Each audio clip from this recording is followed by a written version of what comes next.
নমস্কার বন্ধুরা, মিনুর রান্নাঘরে আপনাদের স্বাগত।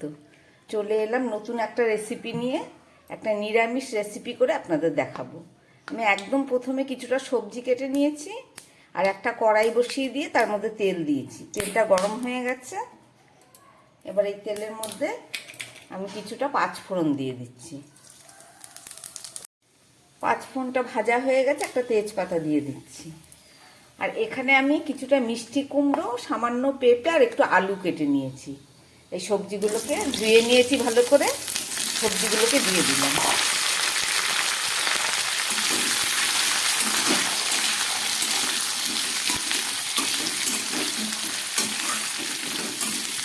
খুব ভালো করে আমি এটাকে কষিয়ে নেব তেলের মধ্যে। পেঁপে আলু কুমড়োটাকে 2-3 মিনিট নুন হলুদ ছাড়া খুব ভালো করে আমি ভেজে নিলাম। এবারে এর মধ্যে দিয়ে দিচ্ছি পরিমাণ মতো নুন আর দিয়ে দিচ্ছি পরিমাণ মতো হলুদ।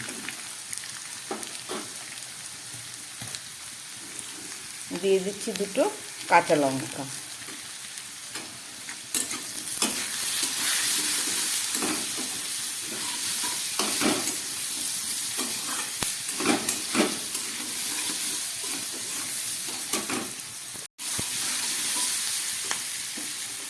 নুন হলুদ দিয়ে খানিকটা ভেজে নিলাম। এবার দিয়ে দিচ্ছি 1/2 চামচ জিরের গুঁড়ো আর দিয়ে দিচ্ছি সামান্য একটু লঙ্কার গুঁড়ো।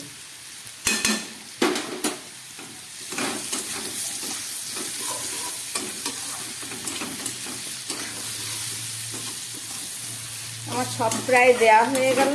এবার আমি এর মধ্যে দিয়ে দিচ্ছি পরিমাণ মতো জল।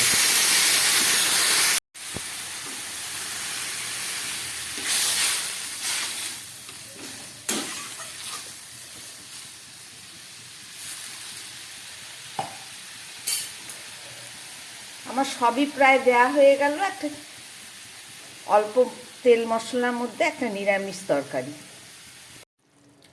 তরকারিটা ফুটে উঠেছে, একটু সামান্য চিনি আমি এর মধ্যে দিয়ে দিচ্ছি। তরকারিটা ফুটছে, এবার এর মধ্যে খুব সামান্য একটু চিনি দিচ্ছি, কারণ না মিষ্টি কুমড়ো আছে, পেঁপে আছে, খুব কম। আপনারা এটা ইচ্ছে করলে নাও দিতে পারেন।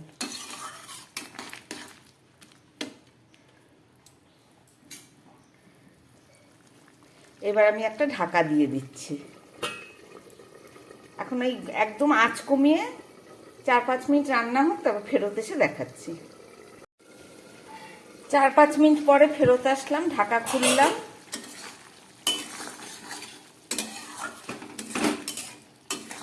দেখুন তরকারি একদম রেডি, একদম সিদ্ধ হয়ে গেছে।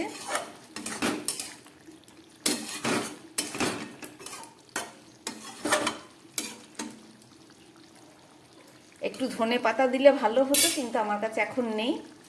যাই হোক, আমি গ্যাসটা অফ করে দিচ্ছি, আবার ঢাকা দিয়ে রাখলাম। 2 মিনিট দেখাচ্ছি।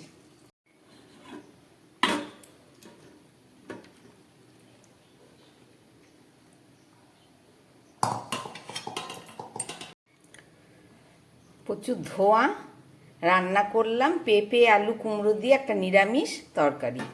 এটা ভাত, রুটি, পরোটা সব কিছু সঙ্গে খেতে পারবেন। বানালাম, দেখলেন রেসিপিটা। যদি ভালো লাগে চ্যানেলটাকে লাইক করবেন, সাবস্ক্রাইব করবেন। নমস্কার, সবাই সুস্থ থাকবেন, ভালো থাকবেন।